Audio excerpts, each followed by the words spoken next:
है कि चालाक होने में और बुद्धिमान होने में काफी फर्क होता है। तरबूज वाले अंकल ने वाकई में बिजनेस करने का एक तरीका समझा दिया है। कैसे, मैं आपको बताता हूं। एक्चुअली अगर आप वाकई में अपने बिजनेस में सक्सेसफुल होना चाहते हैं, आजकल की जनरेशन अपने आप को बहुत ज्यादा ओवर स्मार्ट समझती है। उन्हें ऐसा लगता है कि उनसे ज्यादा समझदार तो कोई पैदा ही नहीं हुआ और वो चाहें तो किसी को भी पानी पिला सकते हैं। और ओल्ड जनरेशन वाले तो उनके सामने कुछ है ही नहीं।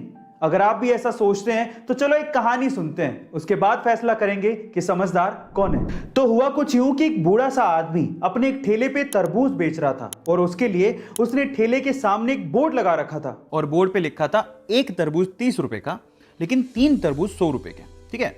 अब वहां से ना एक बंदा जा रहा था, काफी यंग था, अपने आप को स्मार्ट समझता था। वो रुक गया, उसने बोर्ड पढ़ा और बोर्ड पढ़ने के बाद अंदर ही अंदर हंसने लगा और सोचने लगा कि चलो आज अंकल के मजे ले लेते हैं। वो रुका, उसने अंकल को पहले 30 रुपए दिए और बोला एक तरबूज दे दो, क्योंकि एक तरबूज 30 रुपए का था। उसने फिर से 30 रुपए दिए और बोला एक और तरबूज दे दो। अंकल ने दे दिया। फिर बोला अंकल एक बार और 30 रुपए लो और एक और तरबूज दे दो। अंकल ने फिर दे दिया। फिर हंसते हुए बोलता है अंकल देखो, मैंने आपसे 3 तरबूज 90 रुपए में खरीद लिए और आपने बोर्ड पे लिखा है 3 तरबूज 100 रुपए के। अंकल बिजनेस धंधा वंदा आपके बस की बात नहीं है, इसे बंद कर दो, घर जाओ। अब अंकल ने ना जो उसके बाद जवाब दिया वो बहुत मजेदार है, मुझे बड़ा मजा आया सुन के। अंकल मंद मंद मुस्कुराते हुए बोला, बेटा आजकल के बच्चे बड़े स्मार्ट हैं। वो चाहें तो एक तरबूज खरीदने आए थे, वो एक तरबूज खरीद के निकल सकते हैं या फिर सीधे भी निकल सकते हैं, लेकिन मुझे बिजनेस सिखाने के लिए और मुझे अनपढ़ साबित करने के लिए वो मुझसे 3 तरबूज खरीदते हैं।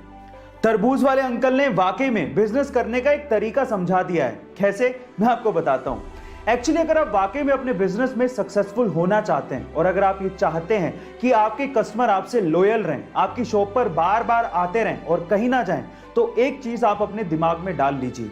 हमेशा आप कोशिश करिए कि आपका कस्टमर दिमाग में ये सोचे कि उसे माल सस्ते में मिला है और वो जीत गया है और आपने उससे ज्यादा मुनाफा नहीं कमाया है। जब कस्टमर दिमाग में जीता हुआ महसूस करता है ना, तो वो आपकी शॉप पर बार बार आएगा। और यही तरबूज वाले अंकल ने भी किया। उन्होंने इसीलिए अपनी दुकान के आगे वो बोर्ड लगाया ताकि हमेशा लोग ये समझें कि वही सबसे समझदार हैं और अंकल बेवकूफ हैं। Now moral of the story, देखिए ऐसा है कि चालाक होने में और बुद्धिमान होने में काफी फर्क होता है। चालाक इंसान को ये अहंकार हो सकता है कि वो बुद्धिमान है, लेकिन एक्चुअली वो बुद्धिमान होता नहीं है, क्योंकि वही अहंकार उसकी बुद्धि को भ्रष्ट कर देता है। एक बात याद रखिएगा, भले आज आप लोग न्यू जनरेशन में आते हो, लेकिन एक दिन आप भी ओल्ड जनरेशन हो जाओगे और नई जनरेशन आएगी। इसलिए be careful about your smartness.